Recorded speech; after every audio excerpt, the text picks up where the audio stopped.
मित्रों, मैं आज आपके समक्ष आचार्य रामचंद्र शुक्ल के साहित्य इतिहास लेखन पद्धति के संदर्भ में चर्चा करूँगा। मूल विचारणीय बात यह है कि आचार्य रामचंद्र शुक्ल जी के पहले भी बहुत सारे इतिहास ग्रंथ हिंदी साहित्य के लिखे जा चुके थे, किंतु जिस वैज्ञानिक दृष्टि एवं विश्लेषण क्षमता का प्रयोग करते हुए एक प्रामाणिक साहित्य इतिहास ग्रंथ आचार्य रामचंद्र शुक्ल जी ने लिखा, वैसा हिंदी साहित्य का इतिहास ग्रंथ अब तक नहीं लिखा जा चुका था, यानी रामचंद्र शुक्ल जी के इतिहास लेखन तक नहीं लिखा जा चुका था।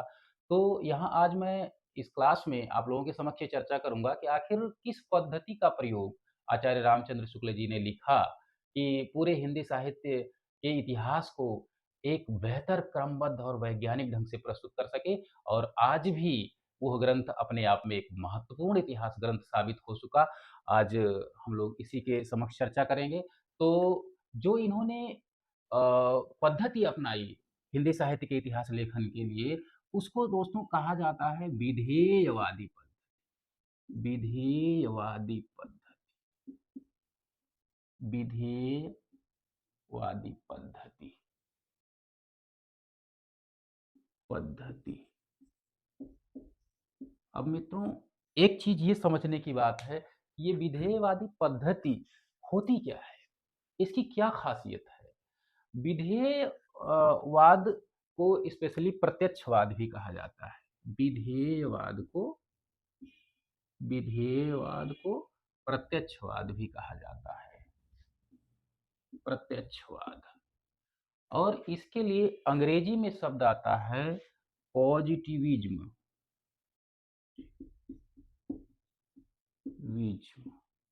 पॉजिटिविज्म यानी ये जो विधेयवादी पद्धति है, किसी भी घटना को वैज्ञानिक दृष्टिकोण से देखने का पक्षपाती है। कहने का मतलब यह है कि विधेयवादी पद्धति में कोई भी जो अर्जित ज्ञान है, अनुभव अनुभव द्वारा अर्जित जो ज्ञान है या विचार है, उसी को ही प्रामाणिक मानती है।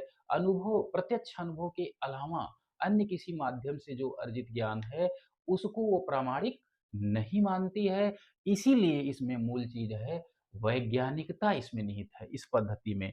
और ये कार्य कारण संबंध स्थापित करती है। कार्य कारण यानी जो भी कार्य हैं, चाहे साहित्य में या इतिहास में, जो भी कार्य हो रहे हैं, जो भी परिस्थितियां हैं, जो भी साहित्यिक ग्रंथ लिखे जा रहे हैं, जो भी वातावरण है, उसके पीछे निहित कारणों का भी विश्लेषण करती है।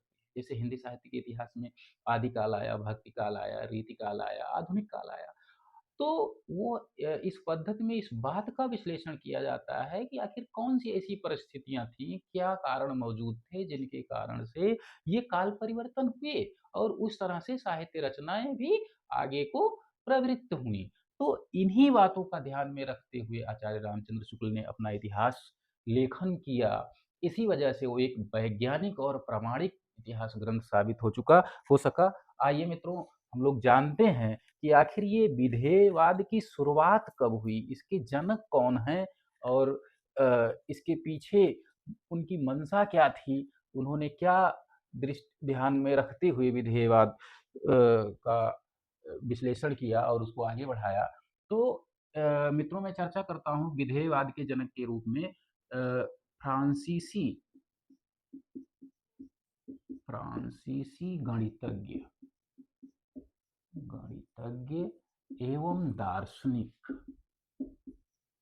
एवं दार्शनिक अगस्ट काम्टे। अगस्ट काम्टे इन्होंने विधेयवाद का प्रवर्तन किया। एक तरह से इनको माना जाता है विधेयवाद का ये जनक है। इन्होंने किया और इनकी ये मान्यता थी कि जो भी तत्व मीमांसा या धर्म इत्यादि के क्षेत्र में प्रत्यक्ष या स्वतः अनुभूत अनुभव के अलावा जितने भी माध्यम से ज्ञान अर्जित किए गए उसमें, उसको इन्होंने सिरे से नकार दिया और अनुसंधान पद्धति को मान्यता प्रदान की। अनुसंधान पद्धति यानी जो विभिन्न खोजों के माध्यम से जो ज्ञान अर्जित किए गए, उसको इन्होंने महत्व दिया और उसी को आगे बढ़ाने का प्रयास किया। तो मित्रों, ये फ्रांसीसी गणितज्ञ ऑगस्ट काम्टे को माना जाता है विधेयवाद का जनक।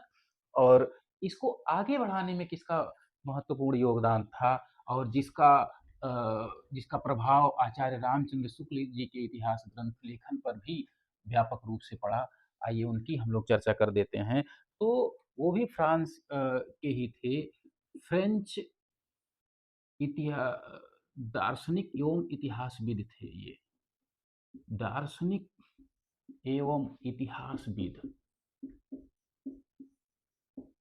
इतिहासविद, सॉरी, दार्शनिक नहीं है, आलोचक शब्द ज़्यादा ठीक रहेगा इनके लिए। फ्रेंच आलोचक, आलोचक एवं इतिहासविद। आप लोगों ने भी ये नाम सुना होगा, टेन। टेन का नाम आप लोग बहुत अच्छी प्रकार से सुने होंगे। तो इन्होंने किसी भी कलात्मक सृजन के पीछे 3 महत्वपूर्ण तत्वों को माना है कि उन्हीं 3 महत्वपूर्ण तत्वों के परिणाम स्वरूप किसी भी रचना या कलात्मक सृजन का जन्म होता है। वो 3 तत्व हैं, इनका आप लोग सुनते भी रहे होंगे। आज हम लोग उनका विश्लेषण करेंगे, कैसे रामचंद्र शुक्ल जी ने उसको स्थान दिया। पहला तत्व है जाति, दूसरा तत्व है वातावरण और तीसरा तत्व है क्षण। किसी भी साहित्यिक रचना, ऐतिहासिक रचना के पीछे ये 3 कारण मौजूद होते हैं। तो प्रामाणिक इतिहास लेखन में, साहित्य इतिहास लेखन में इन 3 तत्वों का विश्लेषण अति आवश्यक हो जाता है। यदि इन 3 तत्वों का विश्लेषण अच्छे ढंग से नहीं किया गया, तो वास्तव में वो एक वैज्ञानिकता उसमें नहीं आ पाती। अब हम लोग समझते हैं एक-एक करके ये तीनों तत्व आखिर हैं क्या? अब जाति के अंतर्गत ये सामान्य जाति जो वर्तमान में हम लोगों की समझ प्रचलित है, ये नहीं, जाति के अंतर्गत संपूर्ण राष्ट्रीय और सामाजिक जीवन को शामिल किया जाता है। राष्ट्रीय और सामाजिक जीवन और उसके जीवन मूल्य, जीवन तथा जीवन मूल्य, यानी संपूर्ण समाज किन जीवन मूल्यों को ग्रहण करते हुए आगे बढ़ रहा था, बढ़ता है, उस समय की सामाजिक व्यवस्थाएं कैसे हैं, लोग किस पद्धति से जीवन यापन कर रहे हैं, वो सारी चीजें जाति के अंतर्गत आती हैं, मानी जाती हैं। दोस्तों आइए हम लोग चर्चा करते हैं वातावरण में क्या निहित है। वातावरण यानी उस समय समाज का सामाजिक, सामाजिक, आर्थिक, राजनीतिक और सांस्कृतिक, सांस्कृतिक परिवेश कैसा है, किस तरह का वातावरण है और उसमें विभिन्न सामाजिक, धार्मिक, सांस्कृतिक आंदोलनों की क्या स्थिति है। क्योंकि ये जो वातावरण होता है किसी भी रचना पे एक मनोवैज्ञानिक दबाव डालता है, मनोवैज्ञानिक दबाव के रूप में काम करता है। वही उसकी दिशा तय करता है कि वो रचना आखिर किन तत्वों को ग्रहण करेगी और किन दिशा में मुड़ेगी, ये चीज। और क्षण का मतलब है विशेष, विशेष समय, उस समय का, यानी विशेष समय या विशेष कालखंड, एक उस समय का विशेष कालखंड को ये शामिल करता है। इन्हीं 3 तत्वों का विश्लेषण अत्यधिक आवश्यक होता है। आचार्य रामचंद्र शुक्ल जी ने अपने इतिहास ग्रंथ में, साहित्य इतिहास ग्रंथ में इन्हीं 3 तत्वों का व्यापक रूप से सम्मिश्रण किया और इन 3 तत्वों के आधार पर ही किसी रचना का उन्होंने विश्लेषण किया और उन्हीं विश्लेषणों के आधार पर उसका प्रस्तुतिकरण किया और एक तार्किक ढंग से कार्य कारण संबंध स्थापित करते हुए उन चीजों को प्रस्तुत किया। इसीलिए आचार्य रामचंद्र शुक्ल जी का इतिहास ग्रंथ आज एकदम उच्चतम कोटि में शामिल किया जाता है। आइए एक उदाहरण के माध्यम से हम लोग समझते हैं। यानी जो उन्होंने भक्ति काल, भक्ति काल जो नाम दिया जिस काल को, उसमें जीवन पद्धति कैसी थी, धार्मिकता का वातावरण था।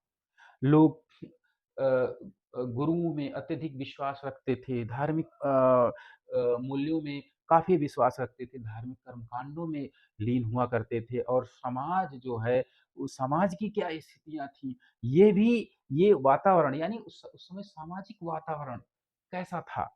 इसको वातावरण के तहत आप देखिए सामाजिक वातावरण उस समय आर्थिक वातावरण और राजनीतिक वातावरण। राजनीतिक वातावरण उसमें मुस्लिम शासन सत्ता भारत पे केंद्रित थी। समाज में सांप्रदायिकता का माहौल था, वातावरण था। हिंदू और मुस्लिम ये दोनों सत्ताएँ एक-दूसरे से ऊपर या एक-दूसरे से श्रेष्ठ मानती थी, इसलिए सांप्रदायिक दंगे भी बहुत ज़्यादा हुआ करते थे विभिन्न स्थितियों में।